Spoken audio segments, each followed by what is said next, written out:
Hello. Hello there. Thanks for coming out tonight. It's good to see all your smiling faces. The question that I get asked most often, I would say, is probably, how are you not more self-conscious? Which is funny because it's kind of a backwards compliment in a way. Like I should be more self-conscious than I am. But that aside, the truth is that I am self-conscious. I'm convinced that when I'm walking down the street, everyone's staring at me. And here's the truth. They probably are.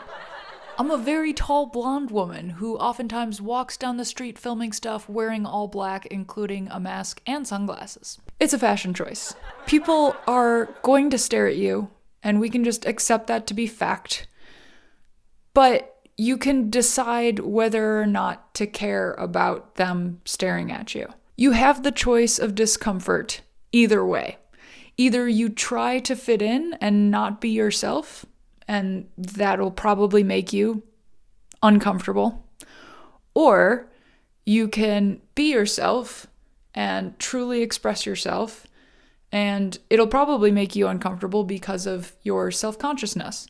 Either way, you're probably going to be self-conscious and it's probably going to be uncomfortable.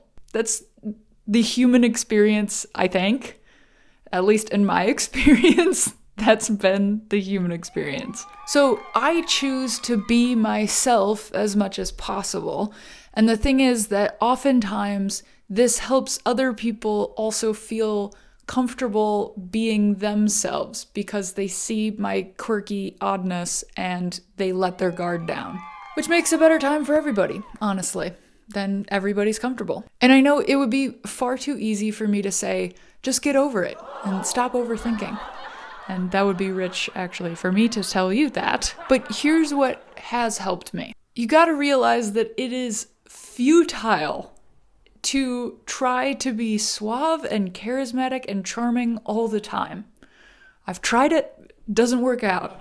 It definitely does help to desensitize a bit. I would say putting myself in uncomfortable situations fairly often has helped me to realize that I will survive, especially if somebody is there with me who I trust and I can say out loud to them, I am very uncomfortable, or this is awkward. I feel awkward.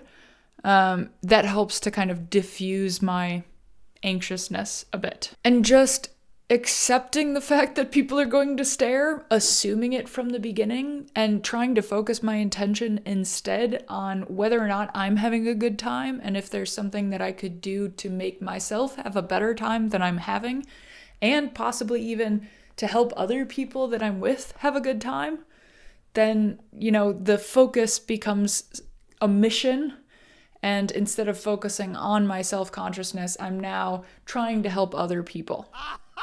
And also, if something about my appearance or my behavior is the stem or the root of the issue of making me feel self-conscious, I could always address that. I can change the way that I'm dressing, change the way that I'm acting in that situation. I'm not saying you should change yourself to fit every situation, but in some instances, there'll be a recurring thing that I'll realize about myself I do want to change. Because when it comes down to it, we gotta take responsibility for our own health and happiness.